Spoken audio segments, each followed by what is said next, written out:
My dear brothers and sisters, this is not just a video but a reminder to the current generation that have forgotten about the most ancient spiritual discipline which Hindus have been practicing since the time immemorial.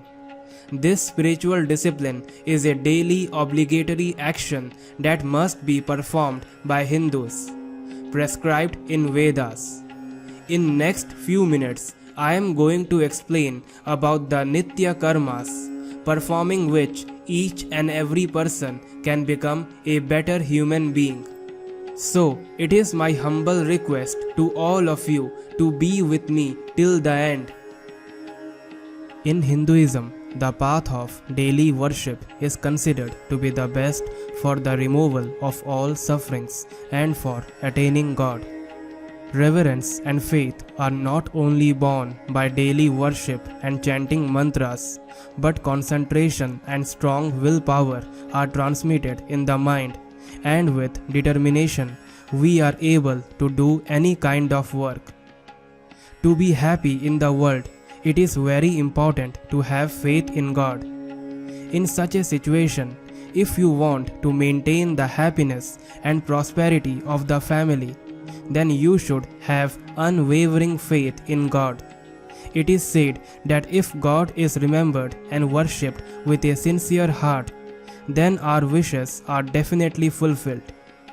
Wherein in Hinduism, daily worship is considered closest to the heart of God. It is believed that worshipping regularly on a regular basis leads to the attainment of God. Nitya is a Sanskrit word meaning eternal or permanent.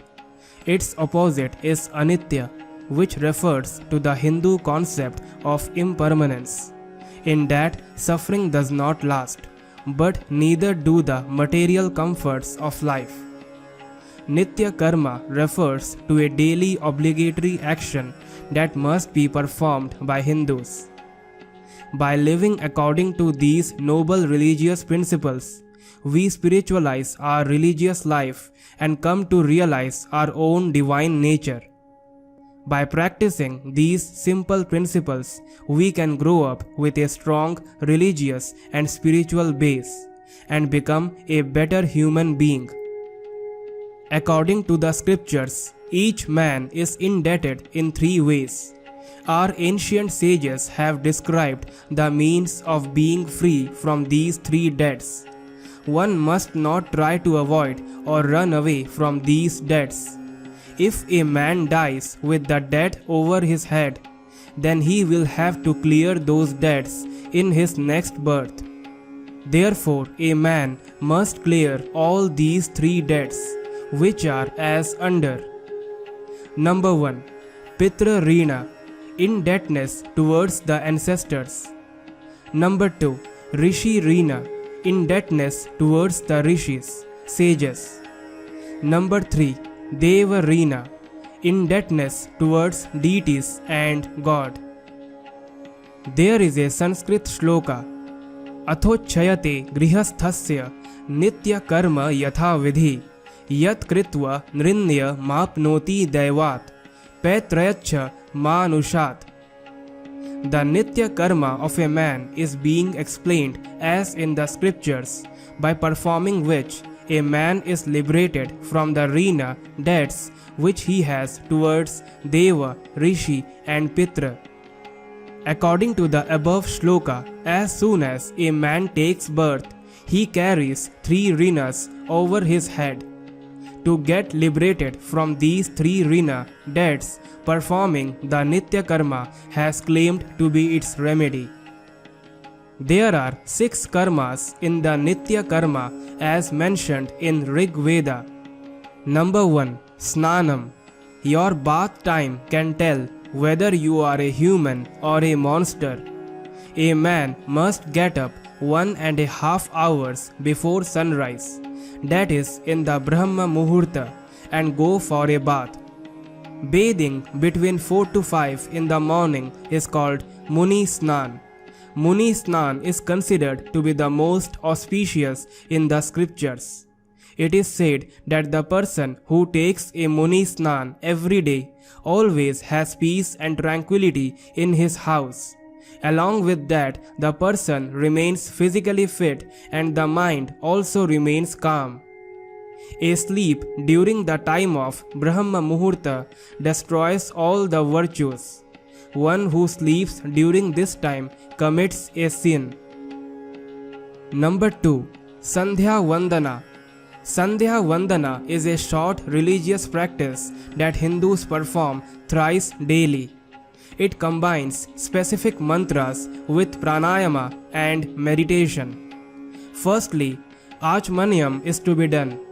This is the cleaning part of the ritual where we wash our mouth, hands and feet and take the water ritually cleansed. After that, reciting the Upasthana mantra. This is the part of the ritual where we placate the Vedic gods. In the morning, we address Mitra, the god of oath and friendship. In the afternoon, we address Surya, sun god. And in the evening, we address Varun, the god of water. Then we have to do pranayama and meditation. Number 3. Japa. Japa is the meditative repetition of a mantra or a divine name. You can chant Hare Krishna Mahamantra, Gayatri Mantra, Guru Mantra or your Ishtadeva Mantra. The repetitions are counted using a string of beads known as Japa Mala. Japa is a means by which one can try to control the mind. Number 4. Homa.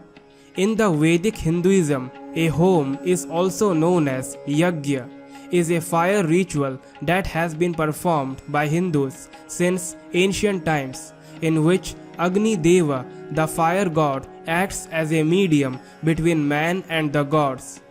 It is performed in front of a fire and Vedic mantras are chanted.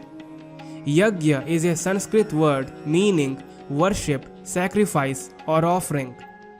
The word Yagya has come from the root Yag, which means to worship, adore or praise. Yagya also means an offering or sacrifice. So, the complete meaning of Yagya is to revere or praise the various elements of the divine by offering things that give us pleasure and are dear to us. Number 5. Swadhyay. Swadhyay is a Sanskrit word that is used in Hinduism to signify the study of oneself. The term comes from the Sanskrit root swa, meaning self or own, and adhyay, meaning lesson, reading or lecture. Swadhyay means self-reflection or close study of the self. In the Yoga Sutras of Patanjali, Chapter 2, Sutra 44 says, Swadhyayat Ishta Devata Samprayogaha. Self-reflection, Swadhyayat, leads to a pure connection, Samprayogaha, with one's personal Devata, spiritual path, Ishta. Action without reflection is incomplete and vice versa. In order to know what the most appropriate action or practice is, we need to reflect. We need to ask ourselves what resonates with us on a deep level. Self-reflection asks us to be continuously curious about ourselves, not our neighbors, partners, or family members, but ourselves. It's through being curious about who we are that we become more self-aware and therefore are able to make appropriate changes to our lives. Number 6. Vaishwadeva. Vaishwadeva means Vishwadeva, all gods taken together as a whole. It is also called Bali Vaishwadeva Yagya. Bali means portion of food, and this Yagya means providing food to animals, birds, etc. who are in need of it. It also means looking after all these creatures and regard them as one's own fellow beings.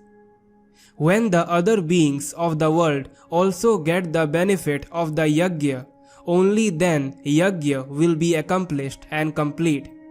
It is for this reason that the law of Bali Vaishwadeva Yagya has been made, so that all the living beings except human beings and inanimate gods are honored. In this way, all the inanimate deities and beings benefit from the Panch Mahayagyas: Brahma Yagya, Pitru Yagya, Deva Yagya, Bhuta Yagya and Atithi Yagya.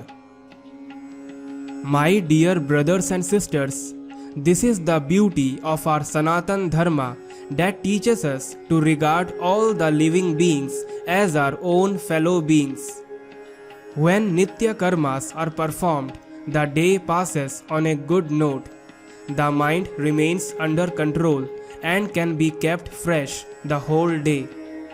Nitya-karmas impart the ability to gain control over personality defects such as desire, anger, etc. A disciplined way of life ensures there is no downfall in the life of an individual. An individual performing Nitya-karmas never slips. On the contrary, he certainly attains the capability to rise higher. That's all. I hope you learn. Jai Shri Krishna, Jai Shri Ram.